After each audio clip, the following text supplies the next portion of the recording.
Welcome back to 535. I'm Paul Kane of Notice, and I am joined here by Senator Peter Welch of Vermont, originally part of the 2006 Democratic class. That's right, the majority makers. The majority makers. And then elected in 2022, where the Democrats on the Senate side, where you actually gained a seat. Well, that's right, and I succeeded Senator Leahy, who is an iconic figure here in Washington and, of course, back in Vermont. Yeah. 48 years. Yeah, wow. All right, so you're here to talk today about some bipartisan reform efforts to FEMA, disaster assistance. Give us a sense of, how bad things are right now, where projects currently stand, and sort of what this legislation would do, and sort of the chances that we have of this. Well, there's two things about FEMA. Of course, number one, it's the federal organization that helps respond to extraordinary weather events that devastate communities. And in Vermont, on July 14th, in the last 3 years, we had major floods, one year after another. We've had hurricanes in North Carolina, wildfires in California, in Hawaii. And FEMA is really the federal entity where, when the aftermath of a storm and even preparing, it's got to be there to help communities. Second, FEMA's got a lot of programs to help people recover. And what I've seen with FEMA in our experience in Vermont and shared with others is that the immediate response from FEMA is usually quite good. They've got trained people, they've got assets, they've got organizational capability that our communities, especially small communities, don't have. But then second, the recovery is a total mess, and it gets super bureaucratic. So like in Vermont, when we're trying to figure out, do we replace an 18-inch culvert with a 36-inch culvert? The local people know the answer to that. Well, you got to go. What's the answer? The answer is the decision has to be made by the people who are on the scene, because it might be 18, it might be 36, but the way it is now, you've got to call somebody in Puerto Rico, and they've got a lot of other stuff on their desk and they don't have a clue. So the reform legislation that I'm sponsoring with Andy Kim, but have a lot of interest from my Republican colleagues, would essentially provide much more local control over the recovery phase, so that you'd have like the local board of the select board deciding on the size of that culvert or how best, which order to fix a bridge. So we want to have much more local control and much more local responsibility. To pick something that was a political flashpoint out of a disaster, Western North Carolina in the fall of 2024 in the Asheville area and the surrounding communities. It was just brutal, the flooding that hit there.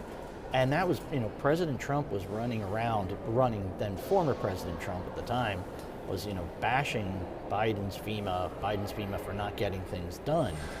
I get the sense that, if anything, the management of FEMA has been not as good even as then. The last few months.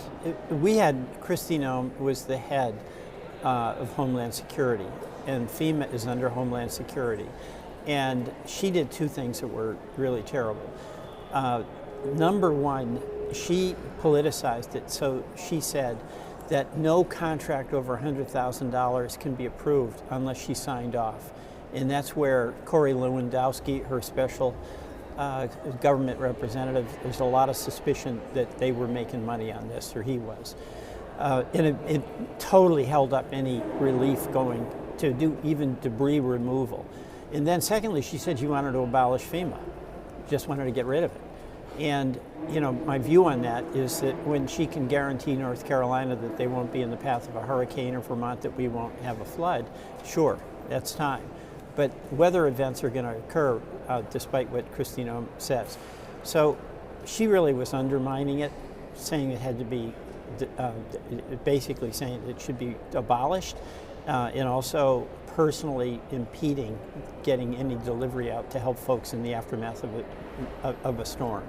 I realize it's only been a month or so since he was confirmed.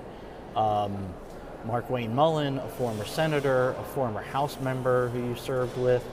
I know you didn't vote for him, but have you Have you seen any inkling of a better relationship with the Senate and Democrats in general? I have. Give me an Yeah. example. Well, Why? Mark Wayne understands that communities that get hit by a storm, they don't have the fiscal capacity and they don't have the technical expertise. They don't have the equipment. So FEMA does have to continue playing a role, and I think he gets that. And also, he started getting out the relief that NOM had been, that communities were entitled to, but NOM was sitting on and not processing the checks. So the money that Vermont was entitled to for storms in 2020, in 23 and 24 is starting to come in, and I attribute that to Mark Wayne Mullen's attention to this. There are still checks that are coming in from the 2023 storms? That's right. Hard to believe. Yeah. And by the way, this isn't just Vermont. I mean, I'm so engaged in this because Vermont had these 3 storms on 3 successive July 14th, but we had a big same. I'm sorry. Same day. Forgive me for not knowing this. It was the same day, and it had massive flooding 3 straight years. July 14, and we're holding, we're crossing our fingers that it doesn't happen again this July 14. But no, it's tragic. I was visiting a family who had major damage to their home in July 14 of 2023, and it was July 14. They were just moving back in July of 2024, and the flood came and they were back to where they started. So no, it's really, really tough on the families. And that's, that is why the local control is so important, because the local officials are responsive to their community, and the folks who are affected, a small business or a family in their home, they can get an answer. They know who to talk to. And then number 2, they have a sense of urgency about putting their community back together. So the local control component that is the heart of our legislation is something that's appealing to a lot of my Republican colleagues as well. Well, Republicans generally like the idea, conservatives have liked the idea of devolving federal government down and just sort of saying, here's the block grants, they used to call them, to local communities. But is there any concern about sometimes local officials either aren't as smart or don't have might not be as ethically careful as a federal official and expert on the issue? Valid concern. So there's 2 things. Number 1, there's got to be a partnership here, because a small community that is absolutely devastated with a flood, a fire, a hurricane, they just don't have the tax capacity to put it all back together. And this is whether it was the Sandy storm in New Jersey, the wildfires in Hawaii, we've got to treat our fellow citizens as our neighbors. And that means the federal government has to provide that fiscal capacity. But second, the local control and implementation, I'm in 100% agreement. Now, accountability, that's what our Justice Department is for. If anybody messes with that money and does inappropriate things, they should be prosecuted and they should go to jail.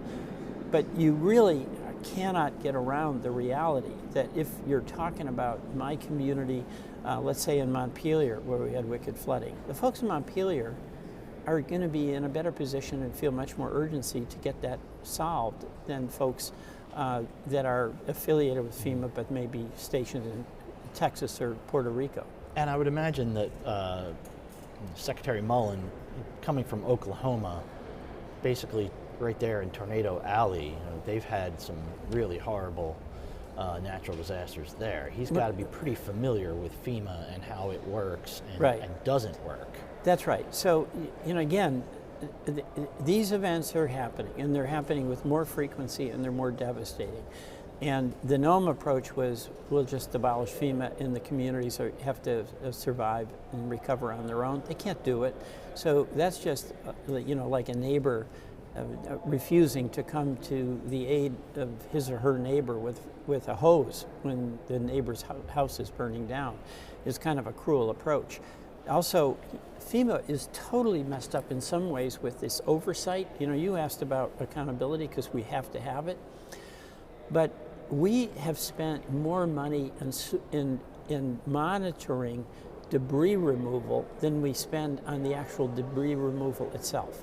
Okay, so Monitoring debris removal? yeah. So after I'm sorry, a storm, what does that actually entail? well, It sounds like you're just watching.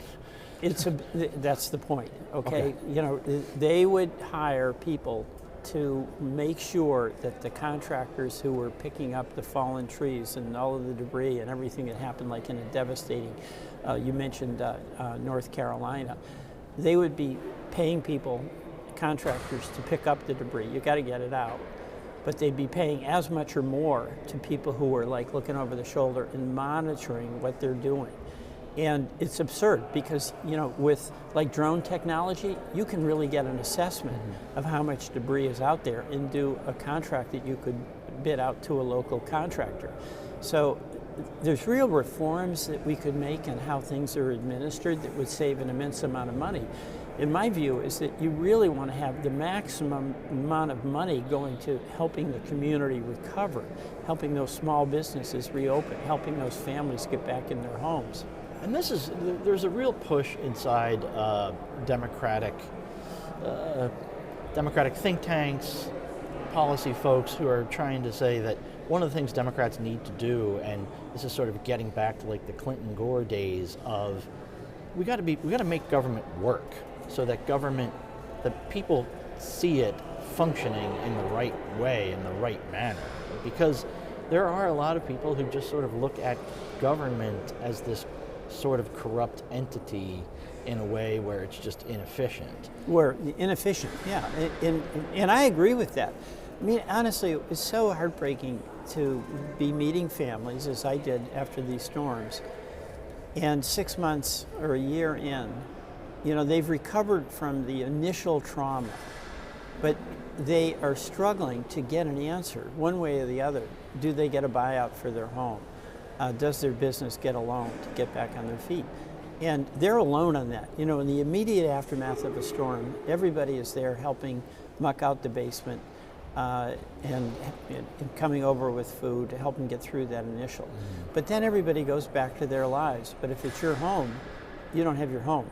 Yeah. And then if you can't even get an answer to a question about what aid you're entitled to and when it will come, it leads to despair and discouragement and rightly a frustration with government.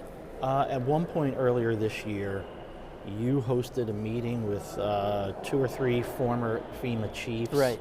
And I believe a dozen senators, but it was bipartisan. Right. That's right.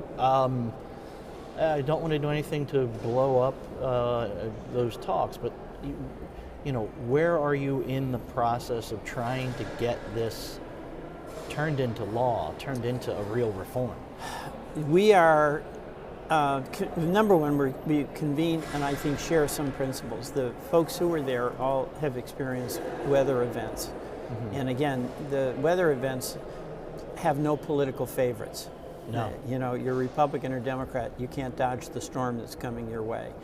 And second, there was a frustration with the follow-through on FEMA, what I'm talking about, in a consensus about local control. We're in a better place now because I think the new Secretary of Homeland Security, Mark Wayne Mullen, is empathetic to A, the need for federal help in a disaster, and B, local control.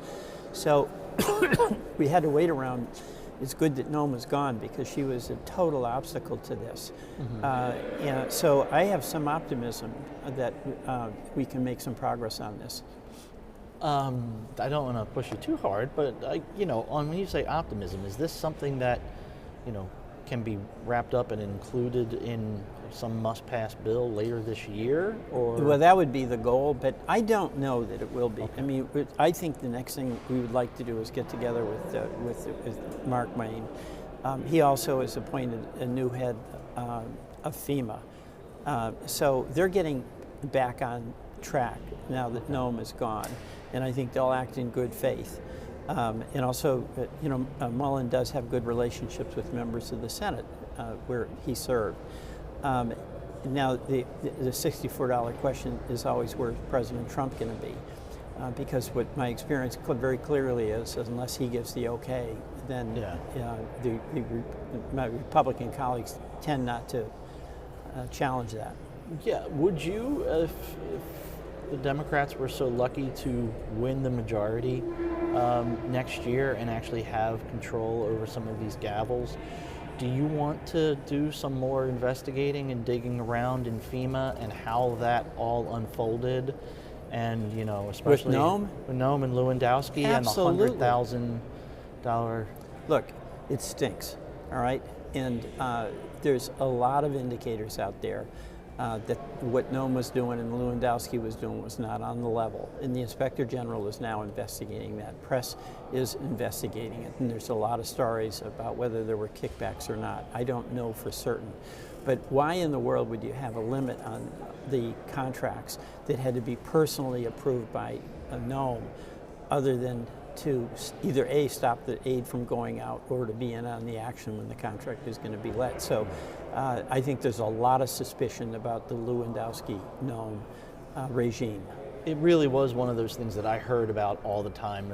Republicans, when they thought she was in good favor with Trump, wouldn't openly criticize her, but boy, they would talk about behind her back about how they really felt like she was totally mismanaging that situation. Well, and again, you know, you're in North Carolina. Ted Budd, my colleague, is there, and was really concerned about what happened to his community. And I'm here in Vermont, and you know, you've got a Homeland Security Department that's not acting, or FEMA, and something's not on the level. That hurts his constituents, and it hurts mine. I mean, this is a bipartisan concern. How do we help our neighbors when they've been in the path of a horrible weather event?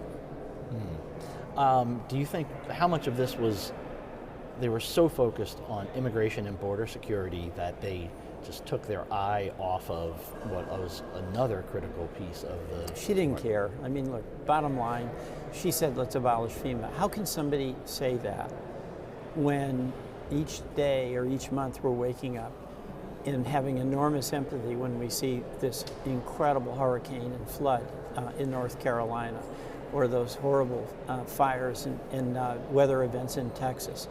You know, everybody is, when you see that, you see those portraits of families losing their homes. It's there, but for the grace of God go I. Mm-hmm. So I think Americans want to help fellow citizens when they, through no fault of their own, have suffered a grievous loss. Nome said, let's abolish the department.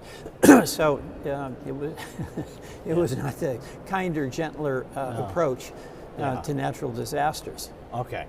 This is a special segment that we do here.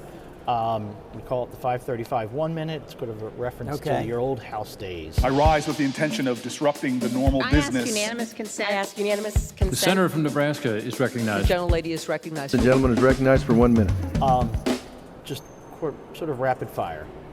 What is the best part of being in Congress? Being able to help Vermonters. All right. What's the most difficult part of being in Congress? Is broken, and we just don't address real issues like the debt, the deficit. We don't deal with health care. You know, we don't function the way a good legislative body should. If you could fix one thing institutionally about the place, what would it be? It would be that we stand up for the prerogatives of Congress on spending, on taxing, and on war powers. That's our constitutional responsibility, and we're deferring too much to the executive. All right. Where's the best food in Vermont? Any maple creamy stand. And summer is here, and I'm starting to eat my maple creamies. What's the best committee? Well, I do like them all, but I love the Ag Committee because I have such a connection to rural life, and I think rural life is the heart of America, and it tends to be the most bipartisan. But I like finance and judiciary for all the combat we do there. Who's the smartest member of Congress that you've served with? You know, I think Amy Klobuchar is right up there. She is smart, and she is hardworking. All right. Who's your favorite Republican that you've ever served with? Well, the funniest is that I've ever served with? Yeah, ever. Well, I was going to say John Kennedy in the Senate has got a great sense of humor, but you know, don't tell anybody this. But I really like Trey Gowdy. Oh, wow. But really? I'll keep that on the down low. I don't want to hurt his reputation. What is the one phrase, the weirdest phrase that you hear uttered here that if you said it back home in Vermont, people would not understand? Votorama. Oh boy, how late do you think it's going to go? I don't know. You know, I fear to. I hope short. We'll see. All right, everybody. Well, that's all the time we have for this. We will have you back on at some other Great. point. Rest up. You could have a long votorama tonight, tomorrow, who knows, on the Senate side. We really appreciate it, and we'll be right back. Thanks, Paul.